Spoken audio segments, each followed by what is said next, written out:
keep an eye out for us for more information on those grants. And without further ado, we will transition into our conversation with Ken Meter to talk about his book. And I just wanted to say, on a personal note, Ken is the first person that I ever met when I was in graduate school who worked in food systems as their professional job. So I owe a debt of gratitude to Ken for sort of showing me that this was a career path. And I've been learning from him and his work for a really long time. So I'm very excited about this book. That sort of feels like a culmination of so many decades of his excellent work. And it's really just wonderful to have all that information in one place. So Ken is going to be joined by Dr. Alfonso Morales, who's a professor of food systems, marketplaces, and public policy at the University of Wisconsin. And he's going to help facilitate our conversation today. So the way this is going to go is that Ken and Alfonso are going to chat about some lessons and highlights from the book, and then we'll have plenty of time at the end of the call to field some questions from the audience. So as y'all are listening to Ken and Alfonso's conversation, feel free to put questions in the chat as they occur to you, and then I'll help and see how many of those we can get to over the course of the call. And I think that's it for me. And so Ken and Alfonso, take it away. Thanks so much, Ellie, for that warm introduction and for bringing this webinar together. I'm really happy to see more than 50 people on the webinar, and looking forward to a good discussion about what's in the book. It's only came out on April 29th, and so a lot of people have not had time to read it yet, but this will be sort of a preview of the book for those who haven't, and certainly a chance for questions and concerns people may want to have. Alfonso's holding up the book there. I just want to briefly say about myself. I'm the director of Crossroads Resource Center in Minneapolis, and I've worked in about 144 regions around the US in 41 states to date, and still keep going as I can. And I'm really happy that Alfonso's agreed to be part of the discussion, because the two of us work a lot in communities in our consulting, in our work, and I think we both bring a lot of research, but also practical on the ground experience. So I'm really happy the two of us can be talking about this book today. Do you want to introduce yourself a little bit, Alfonso? Sure. Hi, folks. So I'm Alfonso Morales. I'm a professor at the University of Wisconsin in Madison, and I've been writing about marketplaces and food systems, regulatory, economic, gender, social aspects of food systems for about 25 years. So, and I got to say to you, I'm just thrilled, not just to see many folks that I recognize in the audience, but to be here with you, Ken, because Ken and I, we've been very friendly and mutually supportive for more than 10 years, I think.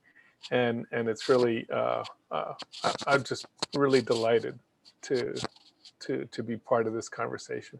So shall we get a rolling then? Sure. All right. Hey, folks, I think in keeping with Ellie's useful reminder about the RFAs that are out from USDA right now, Ken, I'm just curious. Tell us. I think I know the answer to this, but I don't know for sure. When you first got into this work, what were some of the initial collaborative relationships that you had that helped you sort of get going in this work? Wow. I think, really a lot of this work got started when I had a chance to work on a dairy farm in Minnesota in 1978.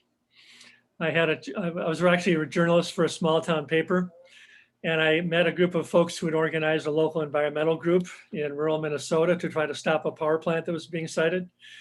And the chair of that group was an organic farmer, and he was raising food organically. He was the #2 corn farmer, the #2 dairy farmer in a very strong dairy county of Minnesota.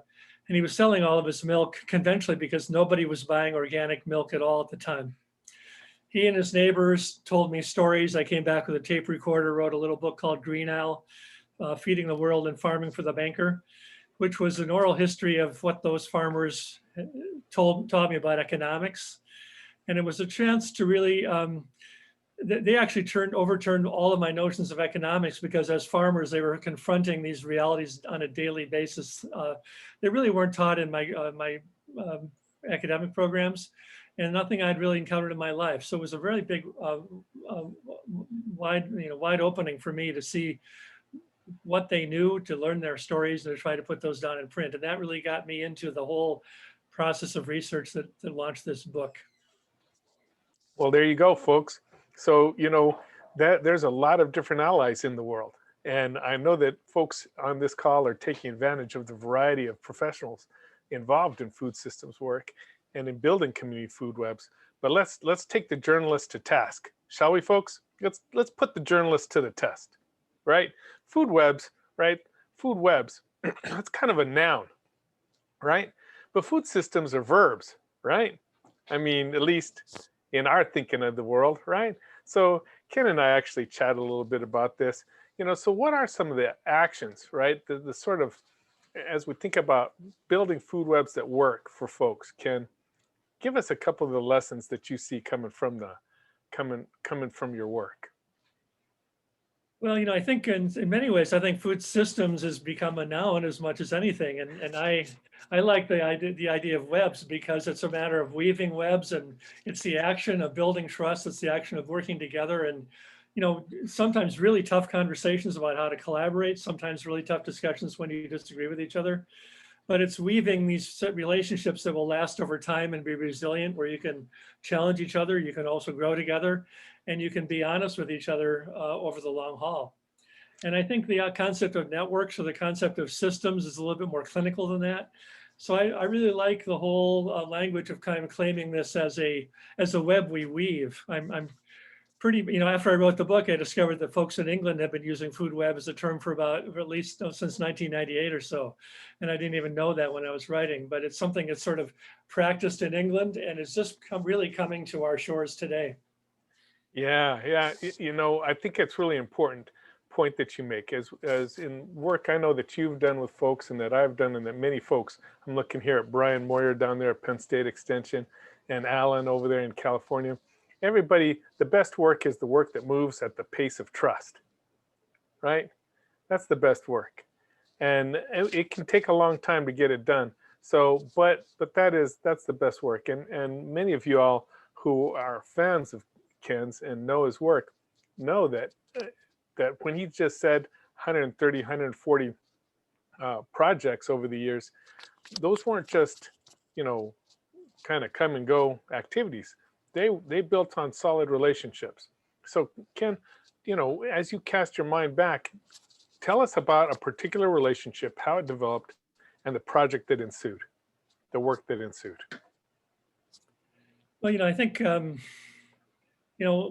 of the stories in the book, I think it would be a good way to respond to that question, is a story from the book, which is the story from Montana, because Montana was facing in the farm credit crisis in the 1980s, which was actually a crisis the farmers I interviewed predicted in 1978, and it didn't really become obvious until 1985. But they saw it coming, and they told me stories, and I was able to put that out. In Montana in 1985, we had a big farm credit crisis because farmers had leveraged up to meet export markets abroad. They'd taken on debt they couldn't handle, and they were shipping lots of grain to the Soviet Union at the time, and really got caught up into a big crisis. The Montana chapter of the book is about how growers in Montana realized they were burning up their soil. They realized they were getting bad payment from markets. They were in debt trouble. And they went to an alternate energy organization called Aero, Alternate Energy Resource Organization in Montana, and asked them to help them negotiate a farm crisis. And what I loved about that story was that the Aero folks said, we really don't know that much about farming. But the farmers came back and said, we harness solar energy on a daily basis, so we're an alternate energy source. And by making that pitch, they got an energy group to embrace the whole notion of a food crisis and a farming crisis. And Aero said, we don't have the answer, but they raised small grants for maybe $200 to $500, which is probably worth about 6 times that today. They just gave real small grants to farmers to work at a neighborhood level with their neighbors, with their local researcher or an extension agent, to come up with answers that would work on their farms. And those covered diverse kinds of crops, diverse areas in Montana. And it became a network of 600 people statewide that convened annual meetings to share what they were learning and to develop a whole set of responses around new crops that would be legumes, that would be edible, so help them grow new food items, but also be a new cash source and also protect the soil. It also turned out to be a story of people just collaborating at local level across party lines and really coming together in new ways. And that was a very exciting set of lessons that came out of a crisis time, very much like we faced with the pandemic, and we're still facing with the pandemic, where the best people are those who say, I don't know what to do, let's learn about it. Let's work together and come up with some better answers, and let's learn how to look at long-term resilience instead of just doing the conventional answers. And it's that point of participation that I think is so important for folks to take away. One of the big key points, I think, especially in relatively divisive times like we see on the national stage today, I'd just like to point out the Cradle of Democracy chapter. Not just for the great Mexican restaurant that is in Athens, Ohio, that Ken and I have both eaten at actually, but for what it tells us, right? For what it tells us about participative opportunities that cut across every kind of difference, because every kind of difference takes all kinds of things to build anything, right? A food web of the sort that Ken is talking about really requires enormous amount of participation. So that participation builds trust, and there's this iterative process, and there's all kinds of outcomes from it. So Ken, I'd like you to talk about that chapter for a little bit, talk about some of the processes, right? The outcomes from that you saw in Athens. That's also a very similar story, Alfonso. It's a really great segue, because in Athens, Ohio, a group of people, young folks kind of in their 20s who moved out of the Eastern Seaboard and wanted to find a community where they could make a difference. And they chose Athens because they thought it was a place that was responsive to outsiders and also responsive to new ideas. And they started a group of worker-managed businesses, cooperatives. One was the restaurant you described, and one was a bakery. And what I really love about this story is those businesses are still going strong today. And they built a whole network of support where the Chamber of Commerce now embraces the idea of network building and embraces these local businesses. But in the course of doing that, the folks in Athens also discovered that low-income folks really weren't resonating with the idea of starting a new business that was worker-owned. It seemed like too much work, and they didn't have money, and they didn't see themselves as owners. They saw themselves as doing something else. And so, like, once again, a group that had a lot of idealism pivoted their thinking because they realized that the people they're trying to walk with had different needs than they expected. They learned carefully from them. And that morphed into a business incubator center that ACENET has put together. ACENET is Appalachian Community Enterprise Network, which has helped a lot of not only low-income people start food businesses, but also help restaurateurs put up all the salsa they need for the year when the tomatoes are coming in ripe, when they're the cheapest. Create a lot of places for storing and marketing food. And they wrapped low-income people and others in the community who had business ideas around the notion of, here's technical expertise, here's information about labeling. And ACENET, along with the other food center featured in Ronan, Montana, are two of the premier places that have really built a business around helping local folks create local food businesses around, that buy from local farmers. I think that local food businesses, one of the things that I write about entrepreneurship, Ken, that a couple of books about, especially in communities of color. I'm concerned about wealth creation and entrepreneurship.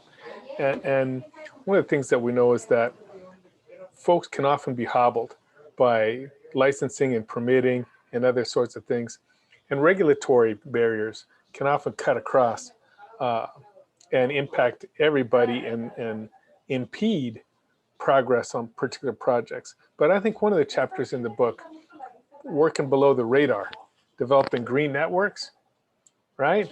I think that's a fascinating story about people navigating the various barriers that often reveal themselves in the course of trying to get something done. What would you tell us? Well, again, a great story. And, I'm really pleased after writing this book, sometimes 8 or 9 drafts in some chapters, I still cheer up at some of these stories, just how good people were. But in Dakota County, Minnesota, it's a suburb of Minneapolis, about 20 minutes from where I'm sitting right now. A group of people back in the 1980s, again, started saying we have to protect the water quality of the Mississippi River. And they realized that to do that, they needed to create wildlife corridors that would allow wildlife to roam freely without as much interference from major highways and suburban development and commercial strips and so on. So they actually started developing networks of green space that would tie wildlife together with the river, that would create plants that would grow and suck up nutrients and keep some of the pollutants out of the water. So it was a very, very long-term integrated strategy about protecting water, protecting the environment, and protecting the chance to breathe clean air in a suburb that's really going through amazing expansion right now. It's that point. Let me just tag on to that. Let me say Go ahead. What I really like about that is it's the whole image of a web becomes the image of how the suburb is developing as a network of green space. It's not simply a food web, but it's a web of green space that protects water quality, that forms a network kind of image for some parts of the county. And now it's becoming a place where hmong growers have gotten a foothold and gotten very effective in growing food for the Twin Cities markets. A lot of experimental farming happened in Dakota County, and that structure is there to draw from to do really a new food system in Dakota County in the future. Absolutely. That is the point that I wanted to echo. It's complementary. It's these complementary activities that take advantage of the multiple functions of ecosystem services that are available through thinking about the food system in a very robust way, the way that you do in this book. And I just think that that's delightful. It's the complementary activities. Sometimes, our habits, we have to revisit our habits, our habitual ways of thinking about things in order to sort of move on to get to the really deep integrative and systematic thinking to take advantage of all the opportunities that are before us. So I just think that that's such a good example. I think folks will really find a lot of payoff. When you think about food webs, there's all sorts of connections. There's many functions that the food system, that the food webs are performing in people's lives. So, Ken, one of the big takeaways of your book is this question of systematic, of rigorously done work that's systematically inclusive. And folks will say, well, how is it that we can make that available? How is it that we can make that available in communities large and small? When you read the book, folks, you'll see that that's the case, that it is possible to do this irrespective of community. But Ken, reflect for us a little bit on working with states, with small community groups, give us a few thoughts about working across different scales. Well, sure. I think this is a good book because it does, as you say, hit all those levels. And in some ways, I think we're sort of at a dangerous time right now because now we're getting people with big money getting involved with all kinds of technological fantasies and all kinds of ideas about funding big projects and going to scale really quickly and making a huge difference fast. And in some ways, it's more dangerous now than it was 40 years ago when nobody cared. Because now you have people getting in for the wrong reasons with a lot of power and money and influence and sort of wanting to shape a conversation that says, let's get quick results because I have money and I want a return from my investment. And I think this book reminds me in so many ways that this is such long-term work. It takes a lot of patience. It unfolds organically. It unfolds in a way that's unpredictable. There's a lot of uncertainty we all face in doing this work. And the folks who don't get that often make it worse. So I think I really feel like the book will be valuable for like a board of directors to read together to say, what can we learn from other places and how do we apply these stories here in our lives? I think new trainees coming into an organization can use this book and say, let me learn about the 50-year history of doing food work. Because I have some really smart friends, colleagues who think that this all started 20 years ago and don't realize the backstory. I only could tell a part of the backstory. It goes back hundreds of years, really. But I couldn't write all of that in one book. But I think that getting this sense of its long-term work, really keeping your eye on what the prize is, it's about building community. One of the real messages of the book for me is that even the commercial transactions that work happen because people build personal loyalty to each other, that they actually decide to develop trust and they hold each other to a higher vision. It's not just about making money. It's about making something good last over time. participatory, democracy with a capital D, an economy that works for everybody. It's really good. It's really good. And, you know, to Ken's point, I work with an organization in Milwaukee called Thrive on MLK, Thrive on King. And it's a big organization by the Community Foundation of Milwaukee and Medical College of Wisconsin. And I'm asking everybody involved in the food systems track of that to read this book. And we're going to have a couple of conversations about this. Having read it myself, there's particular things that I want them to read carefully. But I think to Ken's point, this is exactly the sort of book that's useful for group discussions on things. And I'm sure that Ken would be happy. I would be happy to make available discussion questions that I think could be useful to folks. Let me do a quick shout out. Terry McKenzie, thank you for reminding us it's Casa Nueva there in Athens.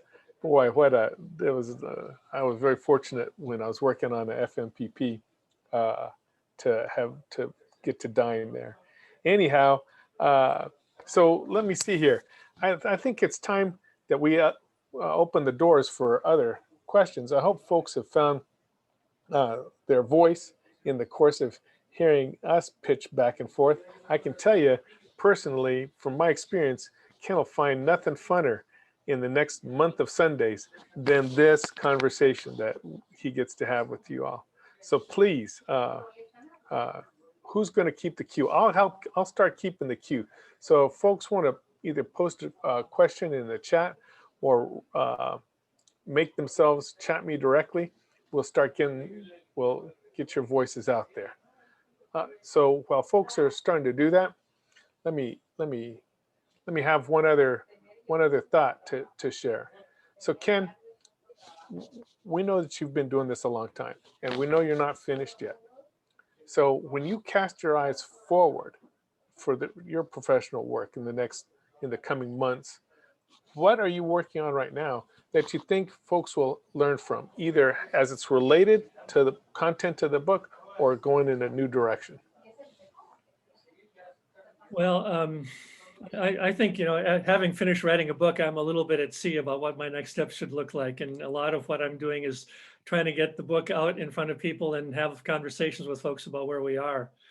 And one story that I think that's really inspiring me, in a couple of weeks, I'll be doing a webinar in Brighton, Colorado, because the city of Brighton County, the city of Brighton and the county of Adams in Colorado, an expansion suburb of Denver, did a very courageous thing where they worked together to buy land at the development value, which in Colorado is $30,000 an acre for farmland, plus $30,000 an acre to get water rights. So they spent $60,000 an acre to buy land at its development value to protect it for agricultural use. And they hope that they can protect about 1,500 acres in the middle of a very gross expansion suburb. A suburb that is threatened by a lot of gross expansion. And really say that they've actually rebranded the entire town around their agricultural heritage. Instead of just being a place that's building houses and building strip malls and building commerce, it's really trying to wrestle with an identity that's based on its heritage, based on its farming background. Some very productive 100-year farms are doing a massive acreage of vegetables and exporting them all far away. And I think that kind of courage and that kind of, I would love to be in the future involved in more stories where we do something very courageous that sets a really different tone for the future and makes better things possible. Boy, howdy, if that's not inspirational, I totally agree with you. I want to do that too. I grew up in farming and ranching in West Texas and New Mexico. You knew that, Ken. My family's been losing money since 1876. We're century ranchers in Texas. And water rights, right? Water flows to money. Gravity has nothing to do with it. And that's very important, very important. One of the questions that's come up in the chat is, as you look forward to the work that you're doing right now, would you be willing to continue cooperating on FMPP or regional food systems grant projects? Folks are interested. Of course, sure, yeah. I'm writing proposals to help people and work with people all the time, for sure. Folks, there you go. Don't be shy, okay? And let me say to you that there's probably a number of people, as I look at Alan over there in LA, or I don't know what the other extension folks, Joe from Illinois, Joe Malula, myself, I'm an extension appointment here in Wisconsin. We're here to support the communities. And so it's really good to hopefully be able to support y'all. So Ken, here's another question. The decades of experience that you have working on so many kinds of projects, what are some of the most common stumbling blocks to avoid as communities are building their community food webs? Wow.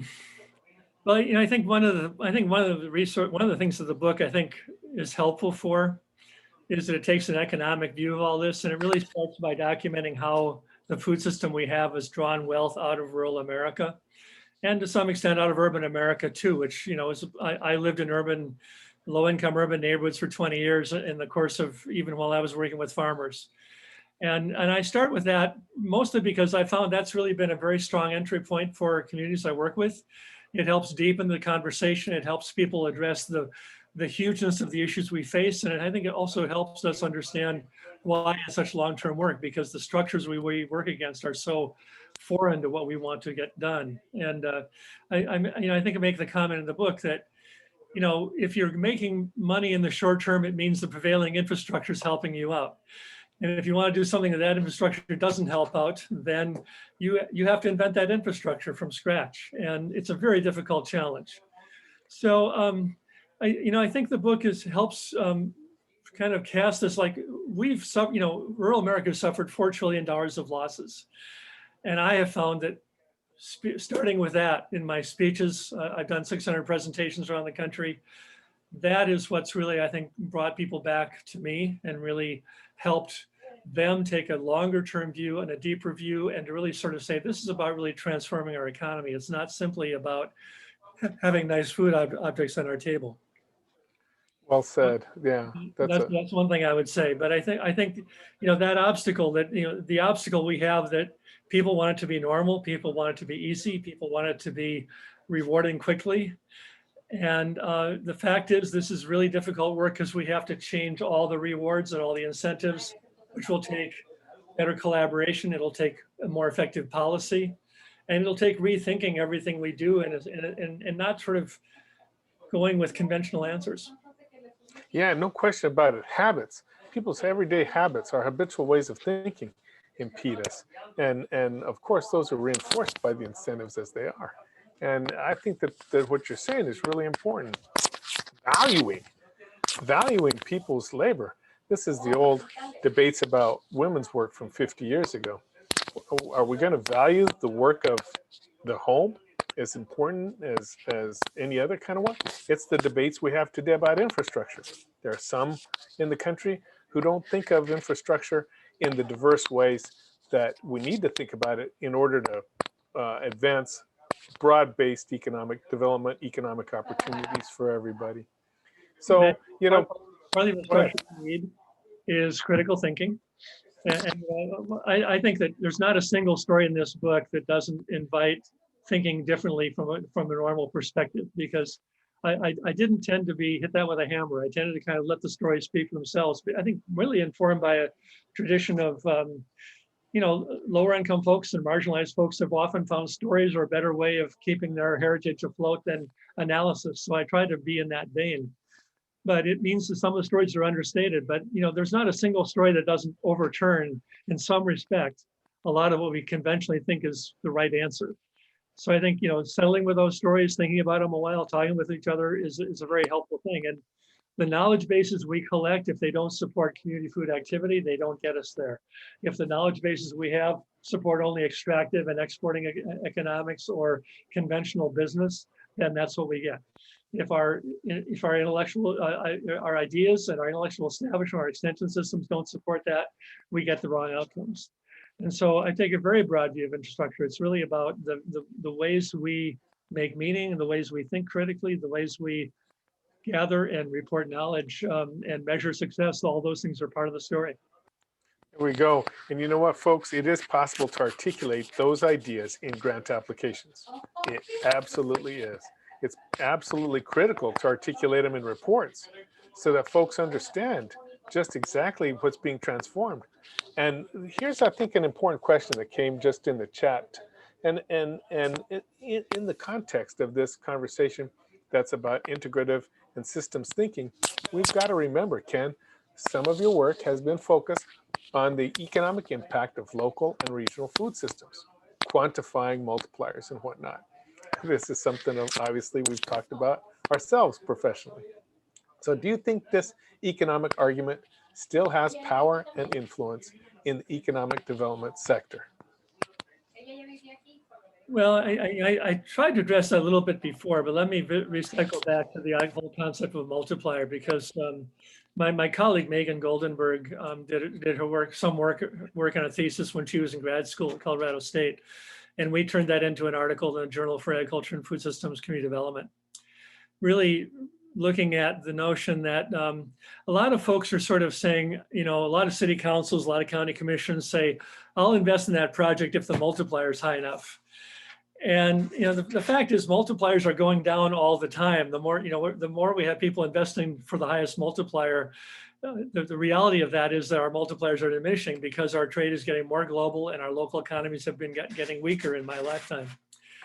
And Megan and I made the argument that really this is much more about using your resources to build that local economic exchange, that's really where the gold is in this.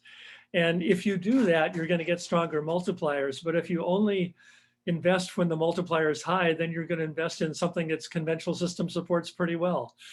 And it's really more important to get people to really do the serious work of trading with each other, sharing information with each other, learning how to collaborate, learning how to build clusters of businesses that work together. You look at the traditional towns in Europe and how they were structured. So you could walk to a downtown area, you had a butcher shop, you had a baker, you had a cafe, you had a grocery store, all within walking distance. And those stores depended on each other for survival, because I could walk and I'd go to 5 stores in one morning. I could pick up all of my essentials, and 5 small businesses were supported instead of one big supermarket. And by having them located in a downtown area, that's a great model of the kind of community food webs we want to build in the future, where it's walkable, it's very easy to do, but it's also smaller firms that share with each other rather than going to one big store and finding it all under one roof. I think that's certainly among the many challenges we have, right, is locational. How it is that we put people in relationship to each other, into businesses and other productive activities. We recognize everything that's productive about something and put people in relationships to each other in their activities that realize those benefits. So here's another question that's sort of related. So many food leaders, such as Chef Jose Andres, believe that there must be market-based solutions to food system issues, such as food security. Can you share any examples of market-based successes? Maybe a grant, if you know of one, or that are self-sustaining. Well, I think the book has several examples of market-based solutions. The Mission Mountain Food Enterprise Center in Ronan, Montana, in a town of very few people, has become one of the national leaders in processing food and helping develop a farmers cooperative, helping transform farmer products into marketable products. The AceNet business incubator is full of market-based solutions, but I think it also goes deeper than finding market-based solutions. As I say, it's really this. Often when I hear that phrase, what I'm hearing somebody say is that I want to do something that I can sell real quick and make a lot of money, or I can say this converts into a business opportunity for me really quickly. And the fact is, we have to create new market possibilities. We have to create new markets and new trade and new networks through which new things become more plausible to do. And folks started doing that in Montana in 1985. In AceNet a few years, actually a little before then. In Minnesota, we have 10% of the co-op groceries in the country are in Minnesota. That movement was started in 1969, and it's converted into food co-ops being among the leading sector in terms of being an innovative place to buy and feature new products you want to market. But it's slow work. But, you know, we certainly need market-based opportunities. It's also true that um, what the market supports is based on the infrastructure we have, on the policies we have. The tax policies really shape that market more than anything else. And so we have tax policies that take wealth out of rural America and give it to the wealthier areas. And we're all constantly trying to find ways to counterbalance that with some activity that will last in the long term. Okay. Absolutely, that's so important. I think the business models is yet another thing. Many states now have business B corporations and limited low profit liability corporation as optional business models for working together. But the old-fashioned ones, cooperatives and whatnot, are not always exploited sufficiently well, nor are good old-fashioned sort of sustainably operated enterprises. So I think that to your point, Ken, there's a lot of interest in folks about how it is we organize, how the options people have for organization. So here's another question. Haven't read the book yet, it says, but I'm interested in hearing your thoughts about how to address those who are currently pushing for technological fixes, for instance, Impossible Burger, to address some of the challenges facing our food system. How to address, how to engage in what we would think of as a productive dialogue about the variety of technological approaches people are trotting out. That's a really rich question. We could spend another 2 hours just on that one alone. And I think the story I'd like to tell about that, at the end of the book, I talk about the need to find a balance between culture and technology, because I think right now we're in a moment when American society sort of believes if we don't have a new technology, we can't make a profit. And we can't do something innovative unless there's something with new bells and whistles that gets us there. When in fact, a lot of the really innovative work has happened at a cultural level, especially in marginalized communities. I think the Hawaii story is very fascinating in the book. It's chapter 2 of the book, because there you have a plantation economy, which was a new technology with bells and whistles as of 1825, and people started doing plantations, and they made a lot of money for some people, and it was a complete transformation of the islands from a self-sufficient food economy that was protecting its water and treating people very equitably into a society that was very stratified, pulling wealth out of villages into metropolitan areas, very much a little microcosm of what's happening in the United States and the world, where we're taking wealth out of rural areas and giving it to metropolitan areas. And the plantation economy totally collapsed on December 31st, 2016. The last plantation closed. So less than 200 years, complete transformation of the islands, in many ways for the worse. And what people are finding is valuable is to really reclaim cultural practices, traditional cultural lessons that were pretty clear to people 300 years ago, and to really think more about working with the wisdom that people have on the land and on the environment where they're in, and how that gives us a way of being rooted and moving forward in a way that's much more effective than a short-term profit through technology. I'm very skeptical. A lot of the projects I've been part of where a new technology seems to be the answer rather than a tool for getting you where you want to go. I share that skepticism, as do many of our fellow, colleagues around the country and fellow citizens who are in the food system to avoid technology in some regards, right? Who want to value personal relationships and clarifying their thought together and drawing on that shared thinking to advance their own prospects. So there's another question that I worked in one community in Vermont where an investor wanted to come in and put a big new vertical farm in. And my job, the local farmers cooperative hired me to interview this investor. And I said, so who's going to get the work? Well, it's pretty technical work. We're going to have to import all the workers, and they'll be highly trained. They'll be really good, well paid, but nobody who lives here will be trained to do that job. And it was a very interesting a way of kind of making use of an old factory building. It had a lot of appeal to an investor who wanted to, take a historic building and make something better happen. But when you got down to it, really, it was going to mostly create wealth for the people who built the technology, and wealth for outsiders who came in who got trained somewhere else. And they would if they moved there, they would get a better livelihood, and that would create a little income stream for the community. But in a sense, there were people right down the street poor.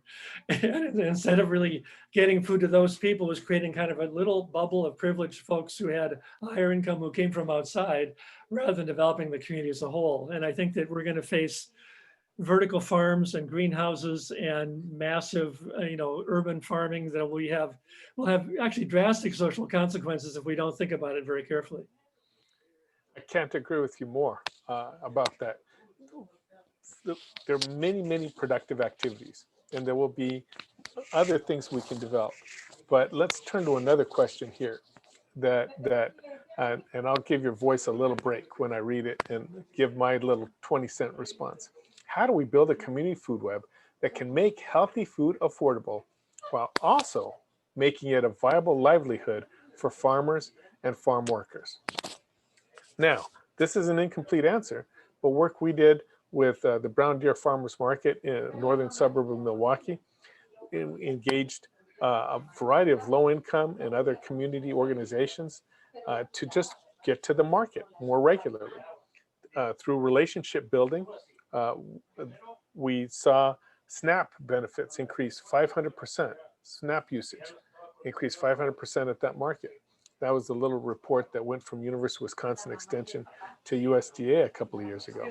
And furthermore, the sustainability was such that after we did the program for a year, the usage of the market actually increased last summer during COVID. Now, of course, that could have been simply because around the country, right, CSAs were oversubscribed, right?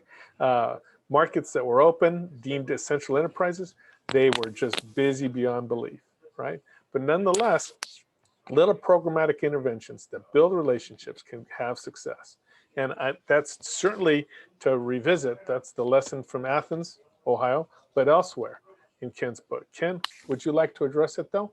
How can we make healthy food affordable while also making it a viable livelihood for I think part of farmers the and farm answer is workers? getting food produced in communities that are now low income, because if people know how to grow food, and if they have the means to grow food, and they have the soil, and they have the water and clean air and everything like that, they have a much higher chance of being food secure that way. The other thing I'd say is that the pandemic is giving us a lot of opportunities that way right now too, because in the last year, the concept that people need to deserve healthy food has really flown out the window as people realize that we just have to make sure we get really healthy food to everybody, so they're not wrestling with disease, they're not wrestling with the pandemic, they're not threatened by the pandemic because they have bad nutrition. And so the whole philanthropic sector has kind of made a big shift of saying we really have to make sure we're buying food from farms nearby and conveying that to people who need it close by. And we're not asking so many questions about who deserves it, or is this the right thing to do? We're just saying we got to get the food. And so people are taking the pandemic moment and the fear of the pandemic and saying, let's spend money buying food from local farms, and let's get that to everybody, and let's use that process to develop new market mechanisms, use that process to develop new market relationships, use that process to get people to know more about the food that they grow and the food that they're eating, and eat in healthier ways.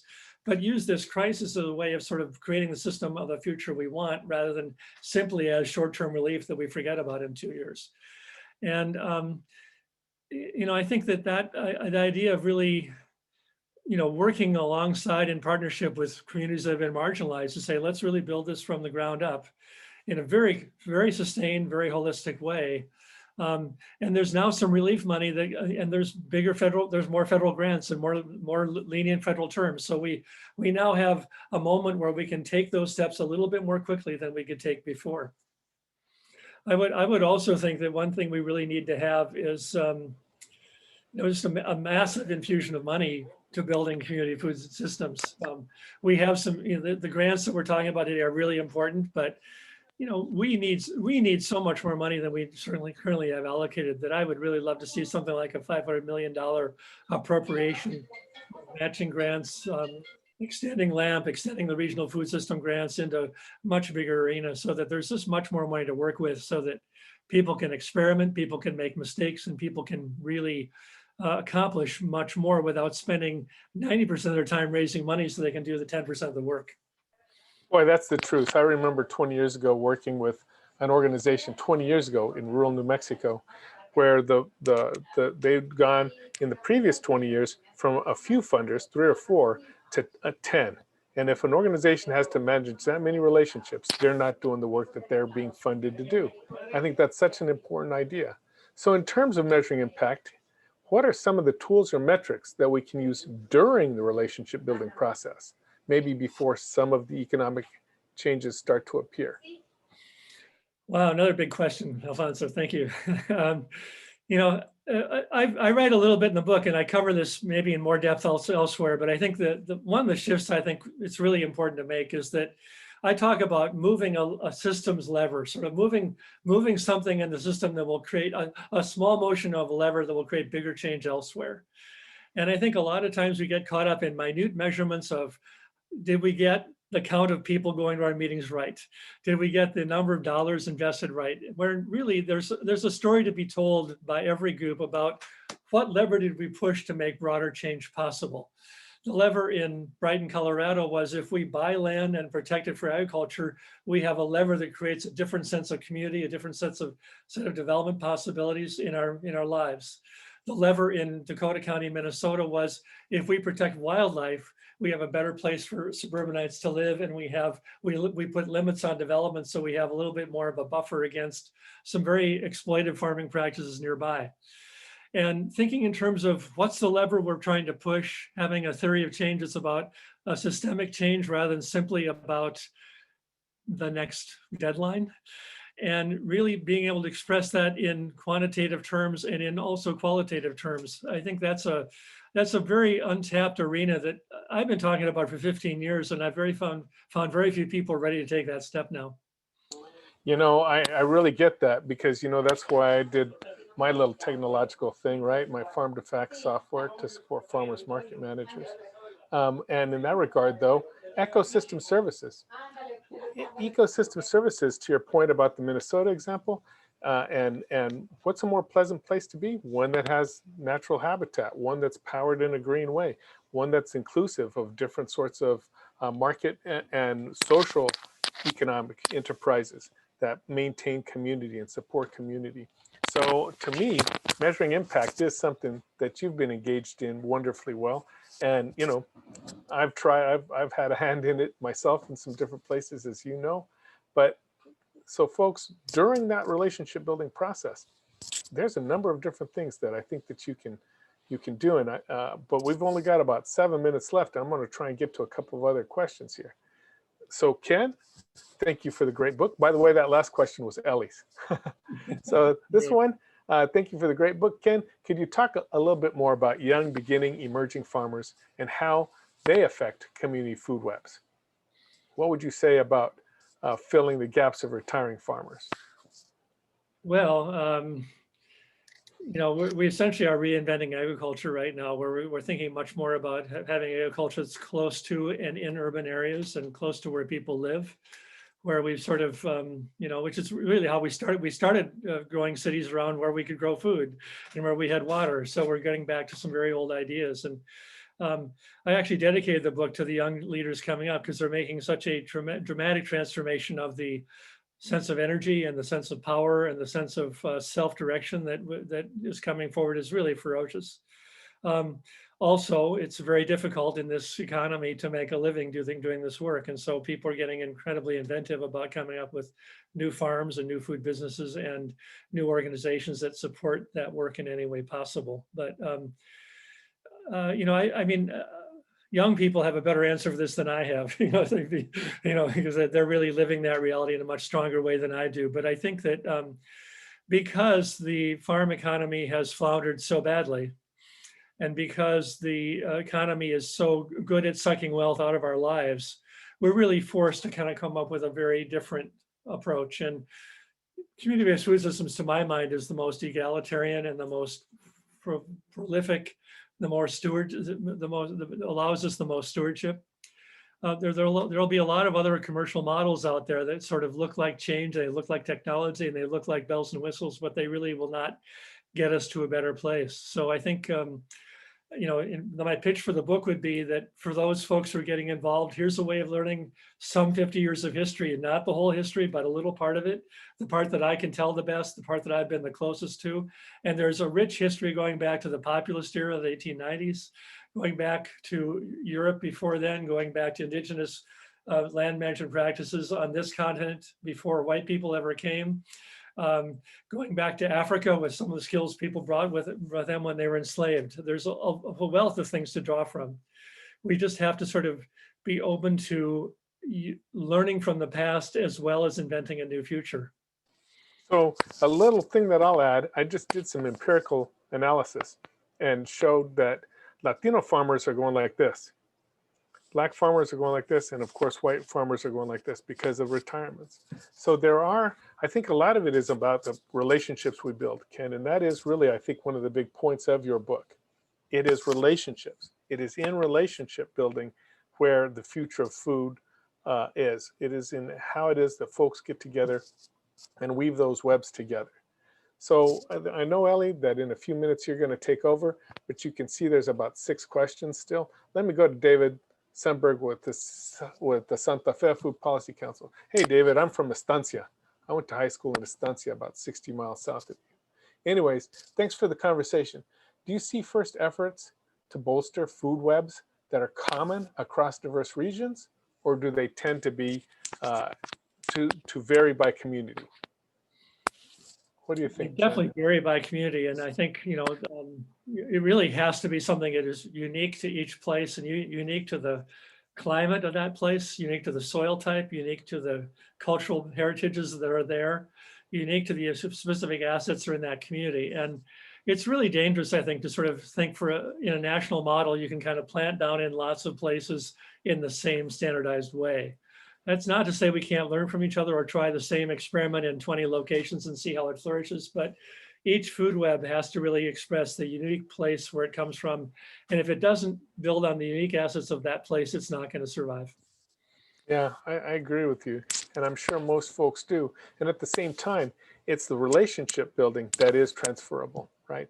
The common principles of relationship building, the common principles of intentionally organizing, inclusivity. I think those are— and building trust. Yes, exactly. Yeah, building trust. Those will serve people everywhere. That's definitely a common theme. Absolutely. So, Alan Paul asks, he says, I met a planter in Africa in the late 1970s who asked him about appropriate technology movement, which was designed to align technology to the existing institutional structure rather than engineer systems to advance the green revolution, right? How can our ag engineering schools teach students to create the technology for diverse community food webs? What do you think, Ken? That's a wonderful story, and it reminds me of some work I referred to from Sarah Berry, who's a sociologist and economist I studied with in Boston a number of years ago. That she did a whole series of work on how African villages, when they got aid from outside, would spend it to build networks of trust with each other.